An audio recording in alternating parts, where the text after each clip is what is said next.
Hi guys, welcome to another video. We're going to continue on with Tales from the Crypt. This is season 2, episode 14. It's called Lower Berth. It's not one of my favorites there, but it's okay to watch once in a while. It's just about 25 minutes long and it aired July 3rd, 1990. It doesn't have the strongest cast, but it is written by Fred Decker, who's done a couple Tales from the Crypt episodes, and it's also directed by Kevin Yeager, who's better known for his makeup effects. He's done makeup on some of the Nightmare on Elm Street films, Child's Play. Actually, he's still married to Catherine Hicks, the mom of Andy in the original Child's Play. So that's where they first met on that project. So yeah, he gets a little shot at directing here. And he gives his brother a job, Jeff Yeager. He plays the deformed guy at the carnival with the two faces, and his name's Enoch. And the little short episode here. So yeah, let's get into the episode. It's not too bad there, but like I said, it's not one of my favorites. It has a carnival setting, and at the beginning we see the host. The actor's name is Louis Arquette. He's been in a few things. I think movies like Tango and Cash. You know, he's always like the co-star. You know. So yeah, he's talking to the crowd. Everyone's gathering around, and I think his name is Ernest, the host. And the crowds are all gathering around, and he has this display of like freaks, I guess. You know, there's a few different people in cages or sections of this little carnival section, and of course Enoch is the biggest draw with his two like live faces, you know, and that's the one thing that's really stands out are the makeup effects, of course, because the director is a makeup effects artist. So the two faces on Enoch look very well done. You see like the side mouth moving and stuff like that. But yeah, he's I guess one of the main draws, and sometimes he gets out of his cage, and you know he's like really bored of this life, but he doesn't talk. I guess he's a bit mentally disabled and stuff like that. You know, he's kept in a cage by his owner, Mr. Sickles. Yeah, he's a real sickos. When they get to Enoch's cage, he's not there at first, so the host has to kind of like buy some time, and Mr. Sickles finds Enoch, whatever, and gets him back in the cage.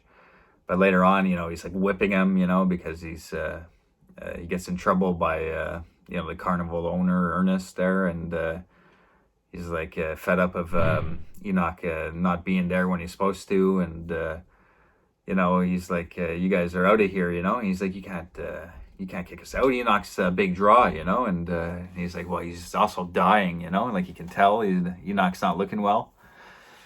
So yeah, Mr. Sickles is a bit enraged, but there's a guy who's like dressed in black. He's probably the best actor in here, Mark Rolston. He's played in so many movies. He's probably maybe best known for his first film, Aliens. And he's played so many movies, Hard Rain. The list goes on and on. But yeah, he's just shows up at the carnival. He overhears the conversation between the host, the carnival owner, and Mr. Sickles. So he makes him a proposition. He tells him to come with him, and he shows him this mummy in like this tomb. And he's like, you know, we'll do a 60-40 split. You know, you could use a new exhibit. You know, from what I hear, you know, he's kind of like almost out of business. You know, because the guy doesn't want to put up with Enoch anymore. And so he tells him the mummy's name. It's a woman mummy. The name Myrna. It has some jewelry, like a necklace around its neck, and Mr. Sickles is like right away looks at that, and he's like, no, Mark Rolston is just like, it's a mere prop, you know, nothing to steal or anything. But in reality, like later on, we find out that whoever takes off her necklace, is cursed. You know, like everyone dies. You know, whoever takes off her necklace. So. So she's a big hit, new thing, a new exhibit. Everyone's, paying top dollar to see it. So Enoch, Mr. Sickles, and Myrna are still at the carnival, and, they're not kicked out. And, business is good. Mark Rolston, the man in black there, he's hanging out and around the carnival area, collecting his 60%. And, Enoch is being treated like crap now. You know, he's like, just left in a cage pretty much. But every time he sees Myrna, like the curtain opens up on her and she's revealed to the crowds, he's like, you can tell he's like in love with her. So yeah, it's just a strange, it's a weird story. But when Enoch is in the cage, there's a little girl that passes by the cage and she doesn't seem too frightened by him. And, he notices she's holding a doll and stuff, and she gives him the doll, and she runs off to go see her mom. But later on, Mr. Sickles comes in the cage and sees he's playing with the doll and everything, but he leaves the cage unopened. Oh, but before that, we find out, Mr. Sickles finds out that the mummy was stolen.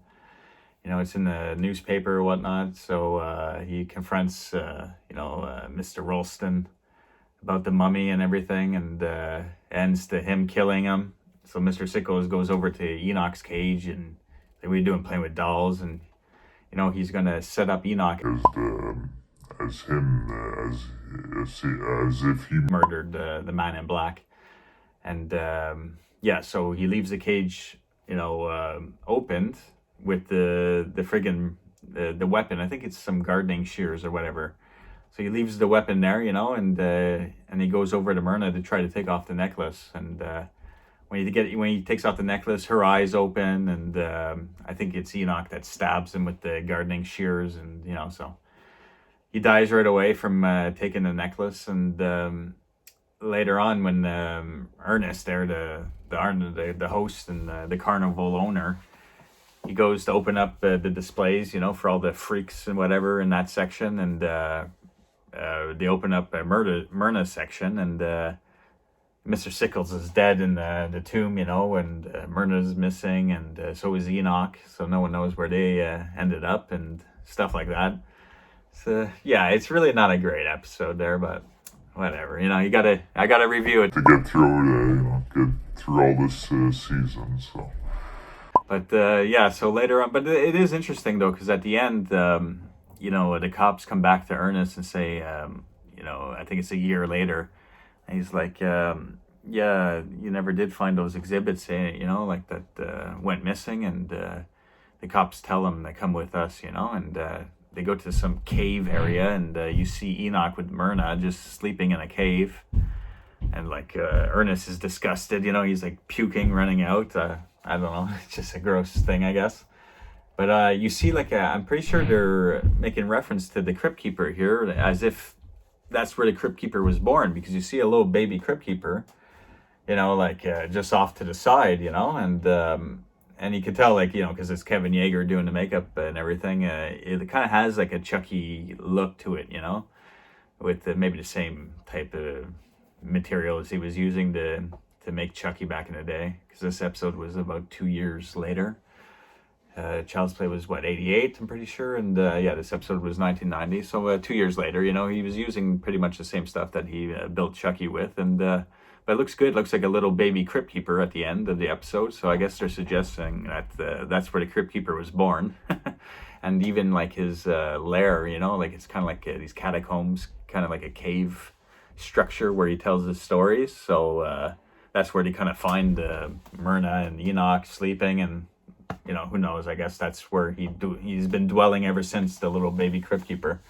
But yeah, like I said, it's not my favorite episode. It's probably honestly one of my least favorite episodes. If I, when I get through all the seasons, I could maybe rate it a little better, because I know there are a lot, some along the way that I don't care for too much, this being one of them. But still, it's it's bearable. I didn't mind watching it for 25 minutes, so you may enjoy it going back and watching it too there. But anyways, I hope you enjoyed the review. Until next time, guys, take care. Bye.